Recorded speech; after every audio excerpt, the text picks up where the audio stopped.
Hey everyone, and welcome to today's Explainer. I am absolutely thrilled you're here with us, even if the material we're digging into today is, well, a bit darker than what we usually cover. Today, we're taking a really structured analytical journey into a genuinely terrifying mystery. We're going to be examining the recorded events of this isolated village named Bhairavpur. And look, this isn't just your standard collection of spooky campfire stories. It's actually a chilling documentation of an entire community that was totally gripped by this unseen, inescapable phenomenon. So, dim the lights if you dare, get comfortable, and let's unravel the dark mystery of Bhairavpur together. Okay, to really understand this, we need to dive right in and put ourselves directly in the shoes of these villagers. I want you to imagine something for a second. You're walking completely alone at night. The streets are totally deserted. The wind is just howling through these broken windows all around you, and then suddenly, you hear a sound. Just a soft, rhythmic crunch on the dirt right behind you. Footsteps. Naturally, you speed up, right? But the footsteps speed up too. You stop, they stop. That agonizing sensory terror, that very specific feeling of being hunted in the dark by something you literally cannot see, is exactly what the people of Bhairavpur experienced. It's what they came to call the Aahat. Which brings us to Section 1, Bhairavpur's terrifying mansion, where the nightmare began. So the village itself sits way out, far from the main town, and right at its heart lies this dilapidated, ruined mansion. The locals wouldn't even walk past the place. They were always whispering about strange sounds and this unseen presence. But then, a girl named Rena visited the village with some friends. Now, Rena was a total skeptic.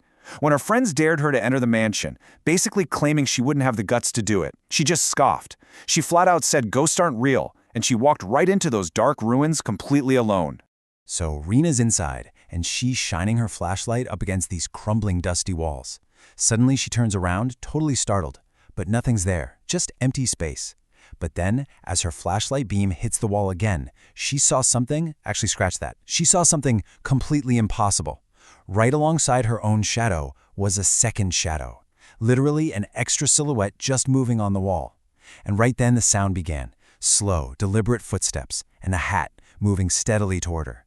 She ran out of there trembling, her face completely drained of color.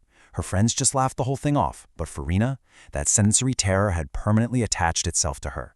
And that leads us to Section 2, Different Faces of Fear, as the curse spreads across the village. Because as you'll see, the haunting definitely did not stay confined to that mansion. After Rena's little dare, the phenomenon really seemed to awaken. It leaked right out into the streets of Bhairavpur, and it started targeting completely different, isolated individuals in these highly specific, terrifying ways. The terror escalated incredibly fast. It started with Rena's dare, which left her haunted by these echoing footsteps and blurry shadows appearing in her mirror. But soon, it reached Raghu the barber, literally driving him to madness. Then it invaded Savita's home. It actively threatened the local exorcist named Mohan with a physical blood message, and it even reached a Mars-moving bus outside the actual village borders. So, these encounters morph very quickly from mere shadows into direct psychological and even physical threats. Let's look at Raghu, for example, the village barber. He's walking home late near the village pond, and he hears the footsteps. When he bravely demands to know who's there, this white entity with glowing, deep green eyes manifests right in front of him, and it delivers this exact, chilling threat. Raghu, your time has come. You won't escape. By the very next morning, the village found Raghu completely consumed by madness. He was just endlessly repeating the phrase, "The Aahat will take me." And then there was Savita. She was just out in her courtyard simply trying to light her evening Tulsi lamp. Suddenly, this massive gust of wind completely blows the lamp out. When she finally strikes a match to relight it, she sees a woman standing over in the dark corner of her courtyard. The woman is wearing a black sari, her hair is wild and messy. This figure slowly approaches Savita, leans in, and whispers these exact words directly into her ear. "Listen closely. Someone is coming to take you." Then, she vanishes into thin air, leaving Savita just screaming for her family. By this point, it became crystal clear. It was totally impossible to escape the footsteps. When Mohan, a local exorcist, went to the mansion to try and cleanse the place, he was met with the loud rattling of heavy iron chains.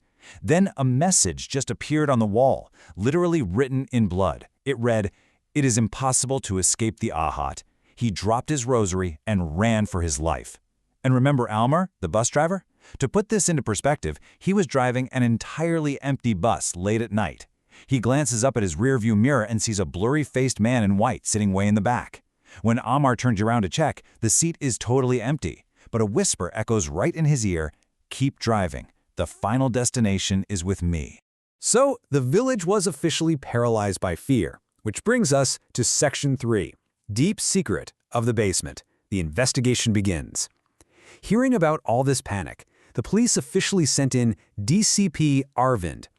Now, Arvind is a super fascinating figure in this narrative because he was a staunch, hardcore rationalist. He practically laughed off the ghost stories as pure superstition. He decided he was going to go to the ruined mansion all by himself, armed with nothing but a flashlight and cold, hard logic. So, the big question was, will the truth be found in the basement? Arvind arrives at these desolate ruins, and almost immediately, heavy footsteps start echoing on the stairs. "Stop, who's there?" he calls out. His flashlight beam reveals absolutely nothing. But then, this highly rational cop feels the totally impossible, a physical human hand resting right on his shoulder. He spins around, and there's nothing but empty air. And then, a very clear whisper instructs him, "If you want to know the truth, go down to the basement." At that exact moment, Arvind realized he definitely needed backup. Meanwhile, Reena's sheer, blinding terror had actually mutated into this desperate, driving need for the truth. She knew the village couldn't keep living like this. So she manages to assemble this logic-driven team for a midnight confrontation. It's like a giant puzzle they had to solve. You've got Reena, our curious survivor, Master Anirudh, a local teacher and former skeptic who had recently heard the whispers himself, DCP Arvind, the rational cop whose entire worldview had just been shattered, and Ankit, a brave villager willing to help. At midnight, the four of them stood together in the suffocating heavy silence of the mansion. Section 4. Lolita's painful story, the 100-year-old secret revealed. Right at the back of the mansion, the team found this old, heavily rusted iron door. Arvind pushes it open with this massive, loud creak, releasing a wave of incredibly foul, damp air. They slowly descend the stairs into a freezing, pitch-black basement. The walls down there were completely covered in thick moss and slime. Right in the center sat a broken stone pedestal, and there, written in blood on the wall, were the words, "The Aahat is my curse. Whoever hears it will end." Suddenly, a white, blurry silhouette manifests right in the corner of the basement, and the absolutely deafening sound of heavy footsteps fills the entire room. The entity finally speaks to them. She says, "I am Lolita, the owner of this mansion. 100 years ago, my husband buried me alive here out of greed." The horrifying truth was that the footsteps plaguing the village weren't just the tread of some random monster. They were the eternal, echoing sounds of Lolita desperately trying to escape her living grave. Just an absolutely chilling revelation. Which leads into Section 5, End of the Terror, the Desperate Escape. You'd think knowing the truth would bring peace, but no, it actually triggered pure rage. The basement walls violently began to shake. Dirt is just pouring down from the ceiling as Lolita screams that her curse is eternal and that anyone who knew the truth could never escape the Aahat. Footsteps started echoing from literally every direction, above them, below them, right next to their ears. Reena, Ankit, Anirudh, and Aravind had to scramble up those stairs, fleeing for their actual lives as the mansion seemingly started to collapse all around them.